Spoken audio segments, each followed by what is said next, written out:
আপনারা জানেন এটা একটা কেপিআই। এখানে নিজস্ব অগ্নি নির্বাপন ব্যবস্থা আছে এবং প্রথম যারা এই আগুনের ঘটনায় অ্যাপ্রোচ করে আগুন লাগা 30 সেকেন্ডের মধ্যে আমাদের নিজস্ব অগ্নি নির্বাপন যে সংস্থা রয়েছে তা আগুনকে অ্যাপ্রোচ করেছে। সো এরপরেও যত ধরনের অভিযোগ এসছে এটা আমলে নিয়ে আজকে যে আন্তঃমন্ত্রণালয়ের সভা হবে কিছুক্ষণ পরে, এখানে সকল বিষয় শুধু আমাদের না অন্য মন্ত্রণালয় এবং গোয়েন্দা সংস্থার তথ্য বিশ্লেষণ করে আমাদের প্রয়োজনীয় সিদ্ধান্ত আমরা নেব। এটা সামগ্রিকভাবে আমার ধারণা আপনারা প্রধান উপদেষ্টার প্রেস উইং থেকে জানতে পারবেন। আমরা আমাদের সংশ্লিষ্ট যে দুর্ঘটনাটা ঘটেছে এই ক্ষেত্রে আমরা কোনো কিছু উড়িয়ে দিব না, সকল কিছুকেই আমলে নেব।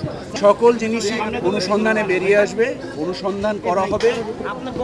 আমি যখন ব্যক্তিগতভাবে এখানে হাজির হয়েছি তখন মালামাল সরানোর মতো অবস্থায় ছিল না, বাট তার পূর্বে হয়তোবা ছিল।